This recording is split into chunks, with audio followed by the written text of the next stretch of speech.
सरगम studio Bodhgaya. गे जन्म से ज्यादा तोरा चाहलियो कजली गे, काहे तू कमवा ऐसन कैनी हमर पगली गे। करी के बियाह छौड़ी गे नी तू बदली गे, मिलते भतार छौड़ी गे नी तू बदली गे। आएंगे ऐसे काहे कहनी गे, हमरा में का कमी है लगे आ बोल। गे जन्म से ज्यादा तोरा चाहलियो कजली गे, काहे तू कमवा ऐसन कैनी हमर पगली गे।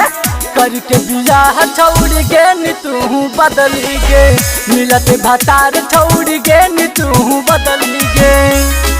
मिलते भतार छौड़ी गे नी तू बदली गे। Music by AB Gupta. मिलते भतार छौड़ी गे नी तू बदली गे।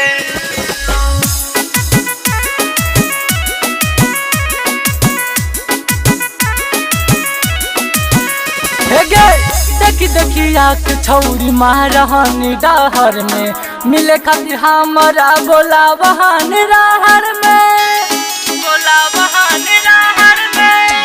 गे देखी देखी आँख छौड़ी महारानी डहर में, मिले खातिर हमारा बोला बहान रहर में।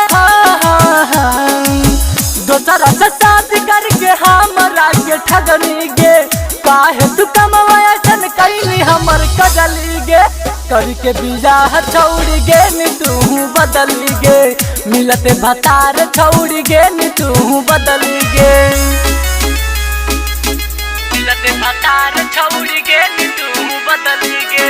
Music by AB Gupta.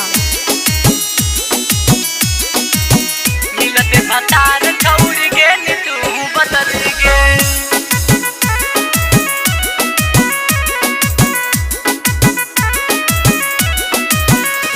गे बिनुआ बबुआ को बड़ी उतपाती गे, कुइया के पानी ना पिले तो डल के लाठी गे, पिले तो डल के लाठी गे।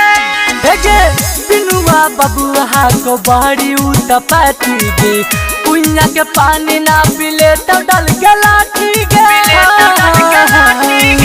सच्चा प्यार के बनाई देनी नकली गे, हमारा से ऐसा काहे कैनी हमर कजली गे।